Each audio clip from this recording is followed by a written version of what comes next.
devlog number 2. Okay, so when I push play here, the zombies are gonna start spawning in, and I'm gonna show what I have so far. So let's go. So zombies will spawn in. The spawning here is only for this thing. But okay, so zombies will spawn in. They have health bars. You can shoot, which is not really shooting. It's just sending a ray. I don't know why he's not dying. Probably because it's a little dumb. But so far, I haven't experienced any bugs. And so they'll spawn into the proper amount, which let me restart so I can show you. There should only be 7, so 1. I'll let them spawn in.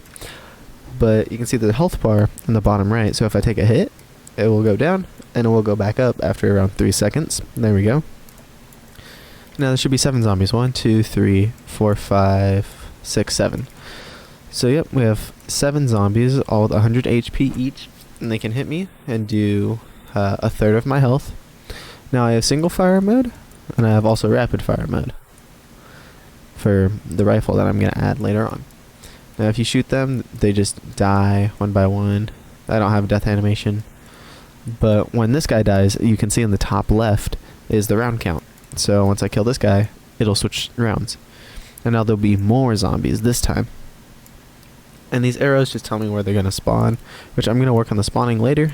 I said in my last devlog, I'm just going to have a basic spawning system, which this is what this is, which I'll show how it works in a second. But you can see there's more zombies this time, and that's how the round system's going to work.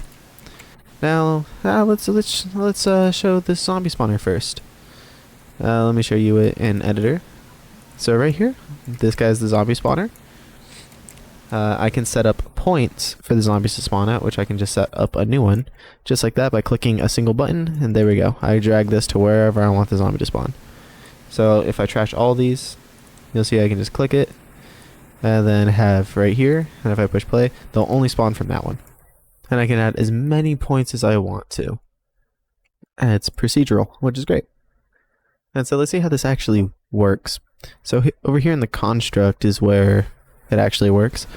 So I have a sequence, and it does this sequence one time, and the construct will update anytime this blueprint is changed, as you can see. And so for every location I have, it adds an arrow component to that location, sets it as not hidden in game so I can see where they're spawning. Changes the rotation so it'll be facing downwards, and then adds it to a list. And then down here, what this does is for every arrow, it sets it to the location of its specific vector. So it sets the arrow to its location. And then plus 300 so it's in the air. Now over here, this is... so on begin play, it sets the spawn rate for the zombie spawn delay, which is just how long it takes before a zombie spawns. Then it spawns a zombie, gets the first person character for later, you can see why. And then it'll spawn a zombie, which just goes through the list and spawns one at each of its locations. And then when it's done, it'll have a delay before it does it all again, which is pretty simple. Then down here, whenever a zombie dies, it'll call this command back to the parent, which this is the parent of the zombie, which you can see right here, set owner. So this is the owner of the zombie, so when the zombie dies, it sets it back here and increases the death toll. And if the death toll equals how many are in a round, then it will increase the round by 1, which I don't need this anymore, so I'll get rid of that. And so it'll increase the round by 1. And it also increases the amount of zombies by 1.5 times, which you can see right here. And then it resets the amounts.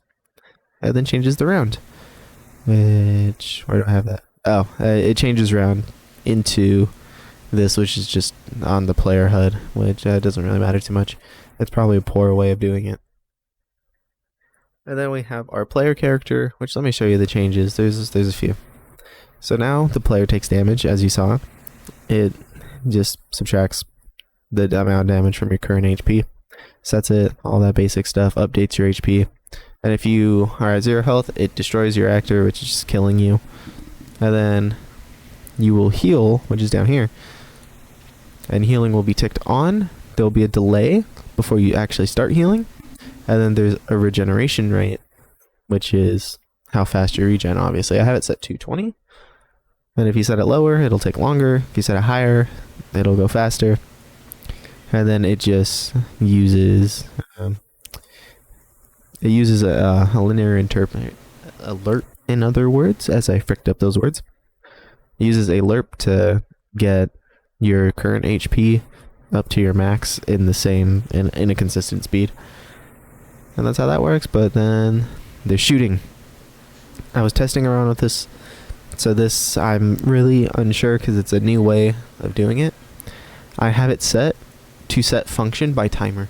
Like set a timer by function. So however my fire rate is, every 0.15 seconds, for example, it'll run this function until it is cleared. And that's what letting go of the fire does. So if you push fire, it'll shoot and then set that function by a timer, and when you let go, it'll clear that function. Or if you switch to semi-auto, it'll also clear that function. And let's see what's in shoot. So when you get into shoot, it shoots a line trace from the camera forward, checks if it hits something, checks if what it hit is a valid object, and sees if it's a zombie. And if it is a zombie, then it damages that zombie for 25, as you saw before. And that's all that's new with the character. With the HUD, this is super simple. I drop widgets in here that I create elsewhere, like this, for example. This is the health widget. It is just a progress bar. I honestly don't need the overlay anymore, but I'm scared it'll break something. I had an overlay because I was going to put a number here, but I realized that's a bad idea. And it's pretty simple. On the construct, it'll cache the first person character and then just pull current HP and max HP from it. I know I could just do this, but I just chose not to. And update health is for the main HUD. And that's everything I have so far. But I will be adding rifle animations because right now there's no rifle. You just kind of click and there's a line trace. But I want to change that. So I'm going to make it so there's an actual rifle here. So we can actually shoot and have some sound effects. Because right now, as you can hear, there's no sound effects at all. Just quiet. So that's what I'm going to have next time I make a devlog. Guaranteed I'll have rifle animations. And maybe more. We'll see.